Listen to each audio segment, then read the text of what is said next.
શ્રી પ્રભુને પ્યારા શ્રી યમુનાજીના લાડીલા એવા રસિક સત્સંગી વૈષ્ણવોને જય શ્રી કૃષ્ણ। ભગવાન માખણ ચોર છે, પણ એ ગોપીઓ જ ઈચ્છતી હતી કે પ્રભુ हमारा घरे पधारे અને આ માખણની ચોરી કરે।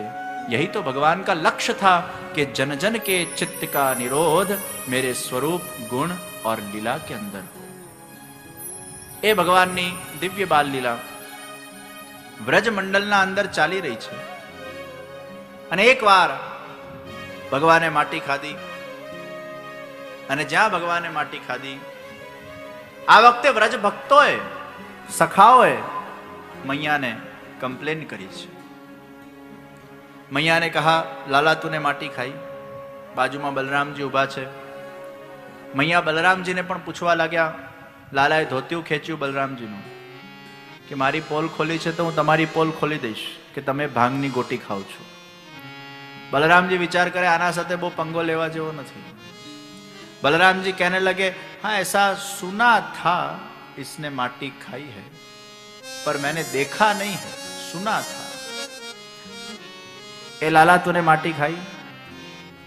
ना हम भक्षितवानंब सर्वे मिथ्याभिशंसिनः यदि सत्य गिरस्तरहि समक्षम पश्य मे मुखम।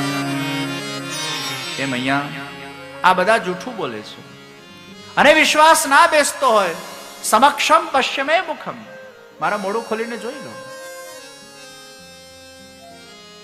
અહીંયા મહાપ્રભુજી સુબોધજીમાં બહુ સુંદર વાત કરે છે કે લાલાએ માટી ચોક્કસ ખાધી છે, એ સત્ય છે, પણ લાલા કે છે મેં નથી ખાતી, એ પણ સત્ય છે। અહીંયા લાલા કહી રહ્યા છે મેં નથી ખાધી, એ પણ સત્ય છે, અને વ્રજ ભક્તો કહી રહ્યા છે કે લાલાએ માટી ખાધી, એ પણ સત્ય છે। તો વ્રજ ભક્તો કે જે ખાધી, લાલા કે છે નથી ખાધી, એ બંને સત્ય કઈ રીતે હોઈ શકે? ત્યારે મહાપ્રભુજીએ સુબોધનીજીના અંદર સ્પષ્ટીકરણ કર્યું કે લાલાએ માટી ખાધી પણ છે અને નથી પણ ખાધી। પૂતનાના જ્યારે ભગવાને પ્રાણો ચૂસ્યા, એ પ્રાણોના સાથે અનેક બાળકોને પણ ભગવાને પોતાના અંદર સમાહિત કરી લીધા। એ નિર્દોષ બાળકો જેમના પ્રાણ એ પૂતનાએ હરી લીધેલા, એ બધા જ બાળકોને ભગવાને પોતાના અંદર સમાહિત કરી લીધા છે। એ બાળકો ભગવાનને કહી રહ્યા છે, પ્રભુ अरे मेरे दूसरे सखाओं के भांति हमारा ये सौभाग्य नहीं था कि हम आपके साथ खेल सके, वो ब्रज रज के अंदर आलोट सके जहां आपके दिव्य चरणारविंद वो रज को प्राप्त हुए हैं। एकाध बार हमें आपके चरण की स्पर्श की हुई व्रज की रज जरा हमें आप खिलाइए ताकि हमारा उद्धार हो। ए बाळको जेम भगवान ने पुकारी पुकारी ने कहता होय अने भगवान कहे छे ठीक छे बाळको, तमने आ मारा चरणारविंदनी प्रसादी रज हूँ लेवडावुं छुं, पण ए लेवडावा माटे भगवाननुं ज मुख छे। भगवाने माटी खाधी छे पण पोते नथी खाधी, पण ए निर्दोष बाळकोने ए व्रजरज प्रदान करवा माटे भगवाने माटी खाधी। एटले महाप्रभुजी के छे कि व्रज भक्तो के छे पण साचुं छे अने भगवान के छे पण साचुं छे। भगवान के छे मैं माटी नथी खाधी, पण मनमा के छे ए बाळकोने माटी खवडावेली छे, एटले भगवान के छे ए पण सत्य छे। भगवान के छे मैं नथी खाती, ए भगवान पूर्ण पुरुषोत्तम छे, ए भगवान जूठું કઈ રીતે બોલી શકે? અને ભગવાનના વાક્ય એ વેદ વાક્ય બની જાય, ભગવાનના વાક્ય એ પ્રમાણ વાક્ય બની જાય। એ ભગવાન ક્યારે પણ જૂઠું ન બોલી શકે, મિથ્યા ન બોલી શકે।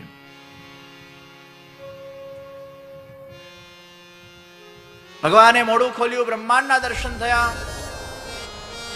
અને ત્યારે યશોદાજી ગભરાઈ ગયા કે અરે આ બાલકૃષ્ણલાલ આ તો સાક્ષાત બ્રહ્મ છે, અને આને હું ફટકારતી હતી, આને હું મારતી હતી, अरे मैं કેટલા બધા અપરાધો માથે ચડાવી લીધા, અરે ये तो साक्षात परब्रह्म है।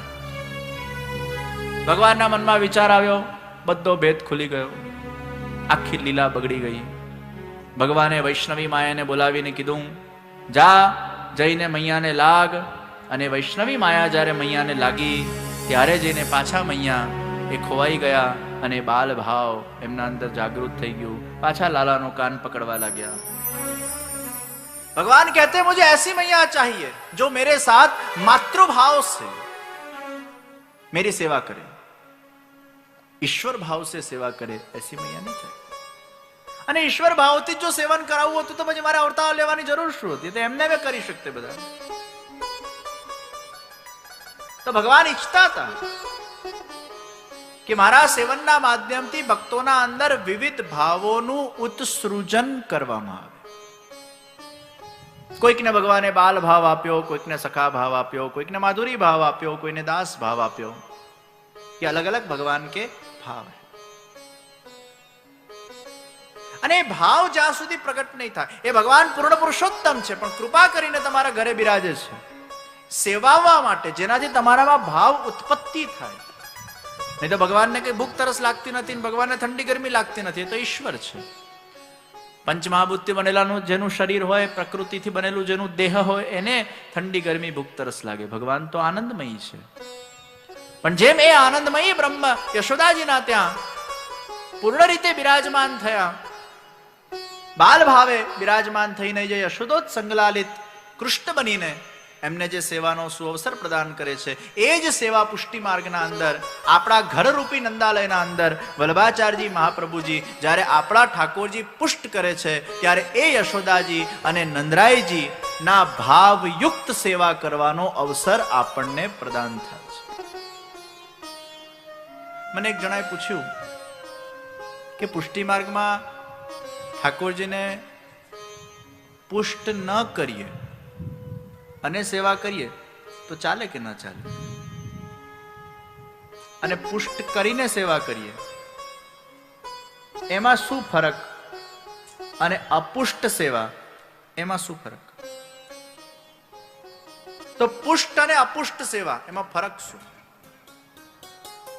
તો પુષ્ટાઉ કોને કહેવાય? કોઈ બરણી હોય અને બરણીમાં તમે મિશ્રી ભરો, એનો અર્થ છે પ્રાણ પ્રતિષ્ઠા. એટલે મર્યાદા માર્ગીય મંદિરના અંદર આપણે પ્રાણ પ્રતિષ્ઠા કરીએ છીએ. ભગવાનની મૂર્તિ હોય એમાં ભગવાનના પ્રાણ મૂકવામાં આવે, પછી એમાં ભગવાન પધારે અને પછી જ એ મૂર્તિનું અર્ચન, પૂજન, વંદન ઇત્યાદિ થાય. અને જો મૂર્તિ તૂટી જાય, એટલે બરણી તૂટી જાય, તો મિશ્રી એમાંથી વેરાઈ જાય. એમ મર્યાદા માર્ગના અંદર અગર ભગવાનની મૂર્તિ ખંડિત થઈ જાય તો પછી એ ખંડિત મૂર્તિની સેવા થતી નથી. એમને પછી આપણે નદીમાં કે સાગરમાં પધરાવી દઈએ છીએ, કારણ કે એમાંથી પ્રાણ જતા રહે છે. તો બરણીમાં મિશ્રી ભરવી એ પ્રાણ પ્રતિષ્ઠા છે, પણ બરણીને જ મિશ્રી રૂપ બનાવી દેવી એ સ્વરૂપ આવિર્ભાવ છે. બરણીમાં મિશ્રી નથી ભરાતી, એ બરણી જ મિશ્રી બની જાય છે. એટલે કદાચ એ બરણી મિશ્રી બને અને ખંડિત થાય તો પણ એમાંથી ભગવાનના પ્રાણ જતા રહેતા નથી, કારણ કે એ બરણી રૂપ ભગવાન સાક્ષાત મિશ્રી રૂપ બની ગયા છે.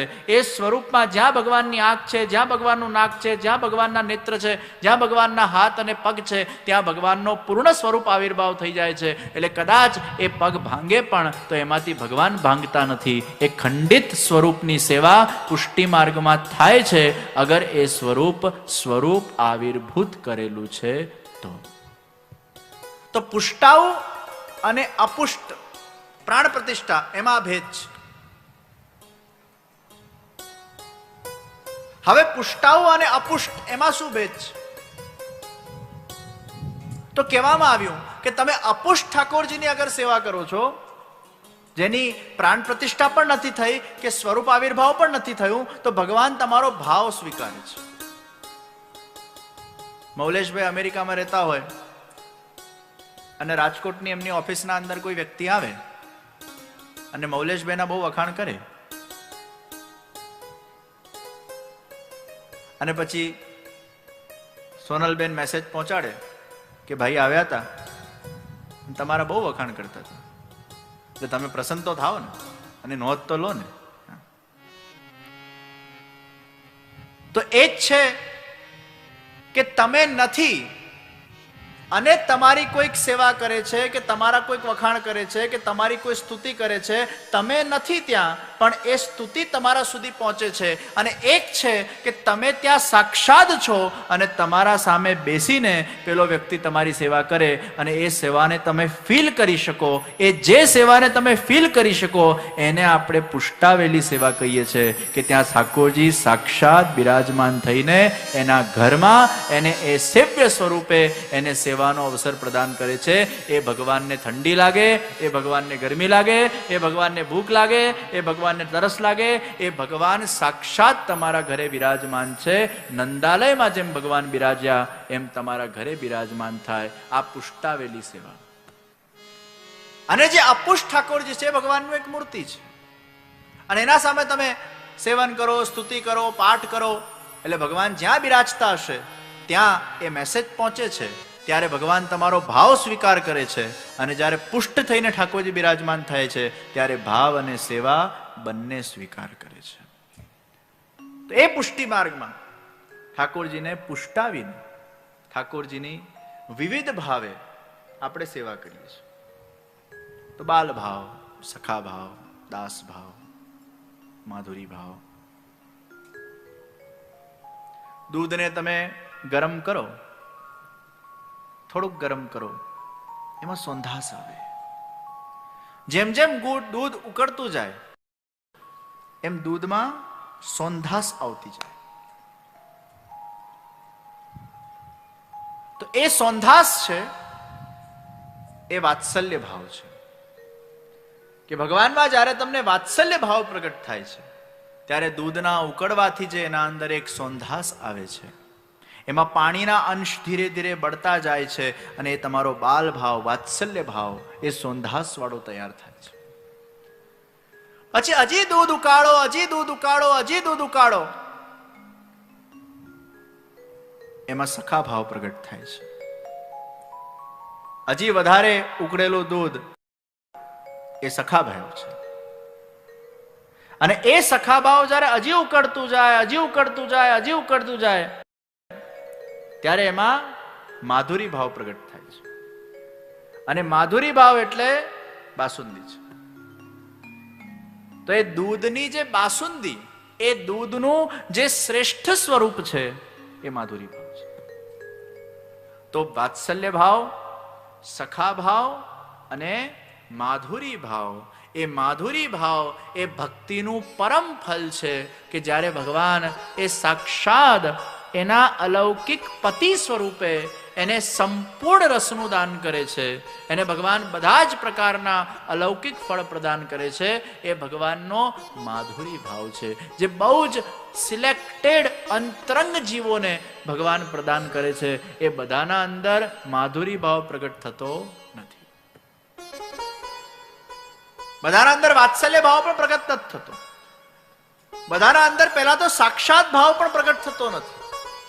પહેલા સાક્ષાત ભાવ, પોતાના ઘરે બિરાજમાન ઠાકોરજીમાં સાક્ષાત ભાવ, આ ઘરે સાક્ષાત બિરાજે છે. એકવાર એક બેન ઠાકોરજીની સેવા કરતા તો કઈક ભૂલથી જારીજી ભરવાનું ભૂલી ગયા હશે. તો અડધી રાત્રે ઠાકોરજીએ સપનામાં એને લાત મારી કે મારી જારી ભર. અને ખરેખર જ્યારે જોવા ગયા સેવા કક્ષના અંદર તો જારી ખાલી હતી. ભગવાને સ્વપ્નના માધ્યમથી એને અનુભૂતિ કરાવી. तो पहला साक्षात भाव, मेरे घर पे जो ठाकुर जी है वो कोई पत्थर नहीं है, वो कोई कागज नहीं है, એ પિત્તળ નથી, આ સાક્ષાત પરબ્રહ્મ એ મારા ઘરે બિરાજે છે અને એ મારા સ્વામી છે અને હું એમનો દાસ છું. આ ભાવ પ્રગટ કરવો પડશે. ભાવ વગર બીજો સ્ટેપ જ નથી. જો સાક્ષાત ભાવ જ નથી તો એ ખાલી પથ્થર છે, એ કાગળ છે, એ પિત્તળ છે. फिर तो पत्थर को नहलाने जैसा हुआ, पर वो पत्थर में पूर्ण पुरुषोत्तम विराजते हैं, वो साक्षात है.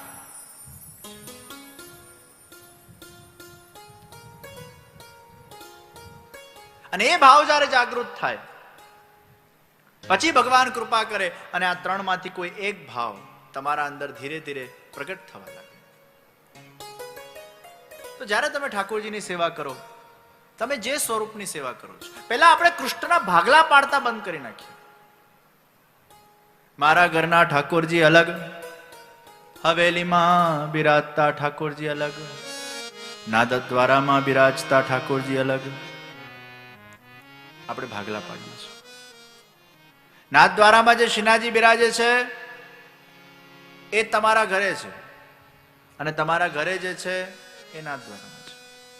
વરસાદનું પાણી નદીમાં જાય, નદીનું પાણી કેનાલના માધ્યમથી તમારા ઘર સુધી આવે, એમ વરસાદનું પાણી નાથદ્વારાના શ્રીનાથજી છે, નદી એ હવેલીના શ્રીનાથજી છે, અને તમારા ઘરે જે કેનાલના મારફતે જે નળમાં પાણી આવ્યું, જે મૂળ વરસાદનું પાણી હતું, પણ એની વ્યવસ્થા તમારા ઘર સુધી ઉપલબ્ધ થઈ, એ જ નાથદ્વારાના શ્રીનાથજી બાબા, એ જ વસ્તુતા એવા જે કૃષ્ણ પરબ્રહ્મ પરમાત્મા છે, એ જ તમારા ઘરે આવીને વિરાજમાન થયા છે.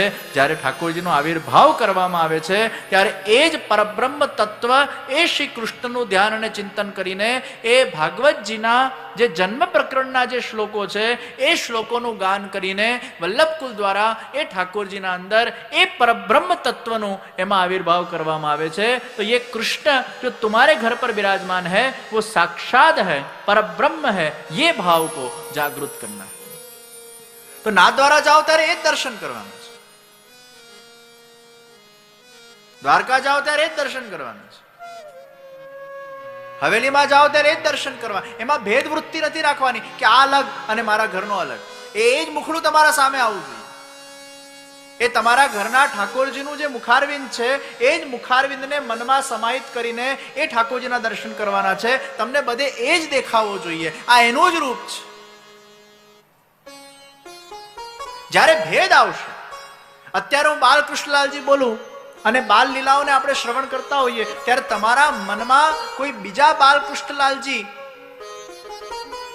આ અલગ અને મારા ઘરના અલગ, આ ભેદ વૃત્તિ ન જોઈએ. આ જેની હું કથા સાંભળું છું એ મારા જ ઘરમાં બિરાજમાન છે, જેની હું નિત્ય સેવા કરું છું, એ કથાનું હું શ્રવણ કરું છું, જે મારા ઘરમાં બિરાજતા કૃષ્ણ છે. અને એ ભાવ જ્યારે તમારામાં જાગૃત થશે તો એ કથા તમારા ઘરમાં બિરાજતા ઠાકોરજી માટે તમારા ભાવને વધારનારી બનશે. પણ આ ભાગવતના કૃષ્ણ અલગ ને મારા ઘરના અલગ, આ ભેદ પાડશો તો તમારો ભાવ વધશે જ નહીં. એ કથા તમારા ઘરના ઠાકોરજી માટે તમારો ભાવ વધારનારી બનવી જોઈએ. तो पहले साक्षात भाव, वो श्रद्धा से भगवान प्रकट होते,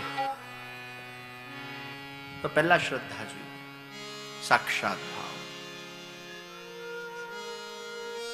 તમે જ્યારે કોઈ મંદિરના અંદર દર્શન કરવા આવો ત્યારે પણ પહેલા સાક્ષાત ભાવ પ્રગટ કરો.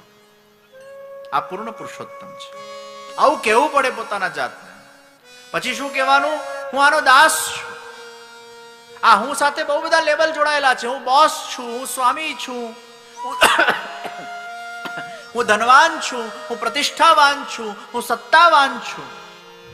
આ હું સાથે એટલા બધા લેબલ જોડાયેલા છે. આપણે જ્યારે પગરખા કાઢીએ ને ત્યારે સૌથી પહેલા લેબલ કાઢવાના છે.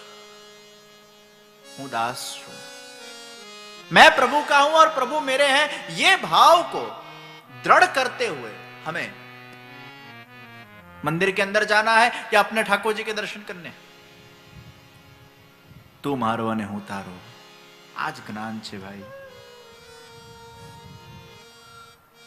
મદન્યતે ન જાનંતિ નાહમ તેભ્યો મનાગપી, મદન્યતે ન જાનંતિ નાહમ તેભ્યો મનાગપી. તું મારો અને હું તારો, એનાથી વિશેષ મારામાં કઈ જ્ઞાન જ નથી. આ જ જ્ઞાન છે. આ દુનિયાનો સૌથી મોટો જ્ઞાન કયો? તમે કેટલા પણ વિદ્વાન થયા, તમે કેટલી પણ પોથીઓ વાંચી, તમે કેટલી પણ કથાઓ શ્રવણ કરી, પણ આ જ્ઞાન જો તમારામાં પ્રગટ ના થયો કે હું ભગવાનનો છું, ભગવાન મારો છે, તમે શૂન્ય છો. એ ડિગ્રી મેળવ્યા પછી પણ તમે ત્યાંના ત્યાં જ છો. ટ્રેડમિલ પર ખાલી તમે જોગિંગ જ કરી છે ભાઈ, પહોંચ્યા કશે નથી, ખાલી કેલોરીઓ ભાડી છે. ટ્રેડમિલ પર તમે જોગિંગ કરો ને, કેલોરીઓ બળતી જાય, પહોંચો કશે જ નહીં. એમ કથાઓ સાંભળેલી વ્યર્થ છે અગર આ ભાવ જાગૃત ન થાય. તું મારો અને હું તારો. એક સંત અને એક નાવિક જતા હોય છે નાવમાં. એટલે સંતે પેલા નાવિકને કીધું, તને સંસ્કૃતનું જ્ઞાન ખરું? નાવિક કે ના. તને અંગ્રેજીનું જ્ઞાન કરું, નાવિક કે ના. તને શાસ્ત્રોનું જ્ઞાન કરું, નાવિક કે ના. બોટ મધ્યમાં આવી, બોટમાં કાણું પડ્યું, પાણી ભરાવા લાગ્યું. નાવિકે કીધું તમને તરવાનું જ્ઞાન ખરું? સંત કે ના. તો તમારું જીવન વ્યર્થ, કારણ કે હવે આ નાવ ડૂબવાની છે. તમે કેટલાય શાસ્ત્રોનું જ્ઞાન મેળવ્યું, કેટલાય સાહિત્યનું જ્ઞાન મેળવ્યું, કેટલીય ભાષાનું જ્ઞાન મેળવ્યું, પણ હવે આ નાવ ડૂબવાની છે. જો તરતા ના આવડતું હોય તો તમારી આ જ ક્ષણ સમાપ્ત થઈ જવાની છે, કારણ કે હું તો ચાલ્યો, મને તરતા આવડે છે અને તમે ડૂબવાના છો ભાઈ. એમ જીવનના અંદર કેટલા પણ શાસ્ત્રો વાંચ્યા હોય, કથાઓ તમે શ્રવણ કરેલી હોય, પણ આ જ્ઞાન પ્રગટ ના થયું હોય કે હું ભગવાનનો ને ભગવાન મારો. એટલે જ કહેવામાં આવ્યું, 2.5 અક્ષર પ્રેમ કા પઢે સો પંડિત હો. તું મારો અને હું તારો, આ શ્રેષ્ઠ જ્ઞાન છે. આ બધું જ મારા પ્રભુની લીલા છે, આ જ્ઞાન છે. તથૈવ તસ્ય લીલેતિ મત્વા ચિંતામૃતમ ત્યજે. તથૈવ તસ્ય લીલેતિ મત્વા ચિંતામૃતમ ત્યજે. આ જગત એ ભગવાનની ક્રીડા છે, આ જ્ઞાન છે. આ જગતના અંદર હું કેવલ એક નિમિત્ત પાત્ર છું, આ જ્ઞાન છે.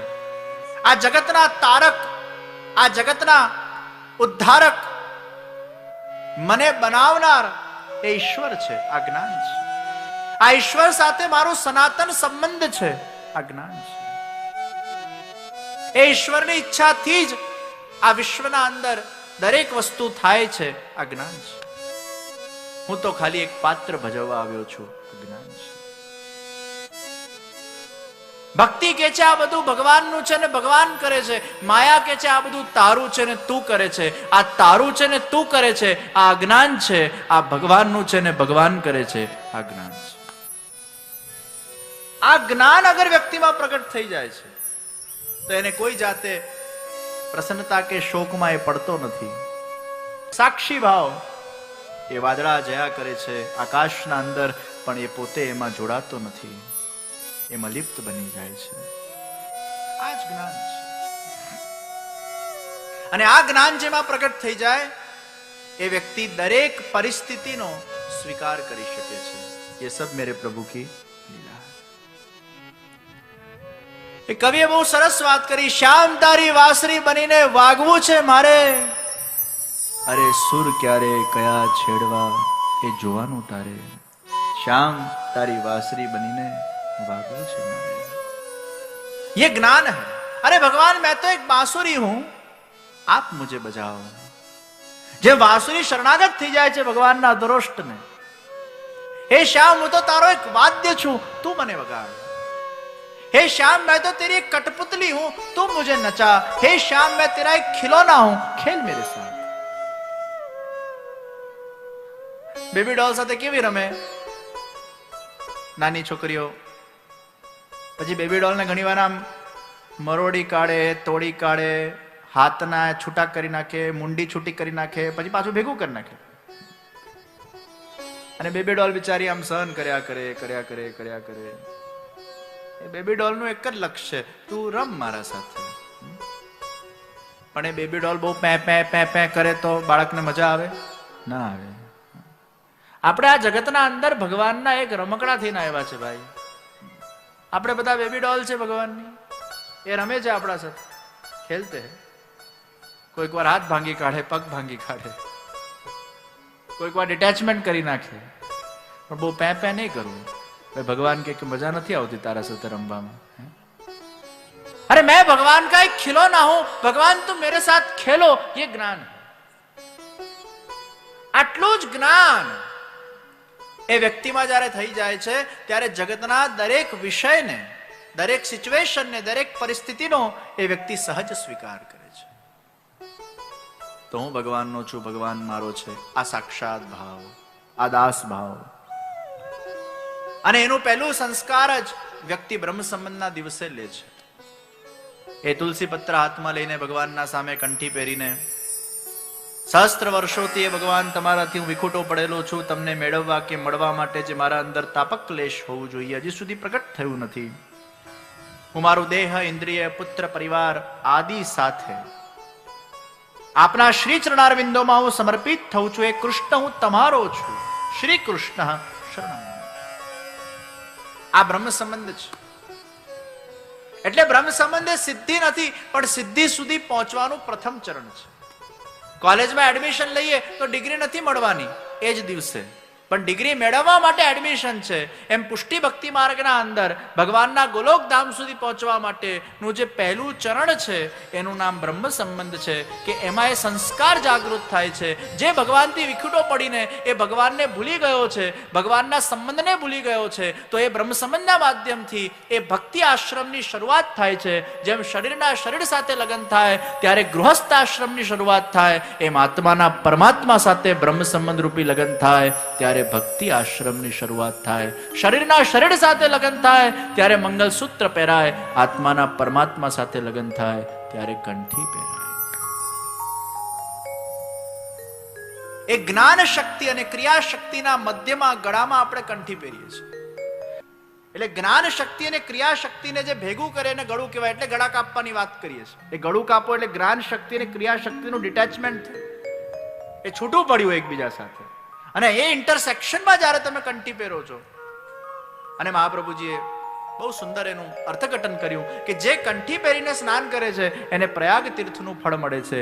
એ જ્યારે સાધારણ જળથી સ્નાન કરતો હોય અને કંઠી પહેરીને પછી જે જળથી સ્નાન કરે છે એ જળ પવિત્ર બની જાય છે. There is a difference between શુદ્ધતા એન્ડ પવિત્રતા. તમે હાઇજીનિકલી ક્લીન થયા એને શુદ્ધતા કહેવાય, અને તમે પાપ રહિત થયા એને પવિત્રતા કહેવાય. આપણે ઠાકોરજીની સેવા કરવા જઈએ ત્યારે શુદ્ધ પણ હોવા જોઈએ અને પાપ રહિત પણ હોવા જોઈએ. એ કંઠી પહેરીને જે વ્યક્તિ સ્નાન કરે છે એ તત્પૂરતું પાપ રહિત બને છે. પૂર્ણ પાપનો એમાં નિવૃત્તિ થતી નથી, પણ સેવા કરતા સુધી એ સમય પૂરતો એ પાપ રહિત બની જાય છે. તો શુદ્ધ અને પવિત્ર એટલે કંઠીને આપણે ધારણ કરીએ છીએ. બ્રહ્મ સંબંધ લીધા પછી એ સેવકનો યુનિફોર્મ છે, કંઠીને પહેરવું. તો બ્રહ્મ સંબંધ લીધા પછી તુલસીની 2 માળા આપણે પહેરીએ છીએ. એક નામ દીક્ષાની, બીજું બ્રહ્મ સંબંધ દીક્ષાની. એક રાધાજીના ભાવથી, બીજું કૃષ્ણના ભાવથી. એક ગુરુના ભાવથી, બીજું ગોવિંદના ભાવથી. એમ 2 કંઠીને આપણે ધારણ કરીએ અને કંઠી અંત સમય સુધી એના ગળામાં રહે. અને જ્યારે એ સદગત આત્મા ભગવાનના ગોલોક ધામમાં જાય પછી એના પાછળ માલા પેરામણી કરવામાં આવે, એમાં કંઠીની પેરામણી થાય છે. કંઠી એને પહેરાવવામાં આવે છે.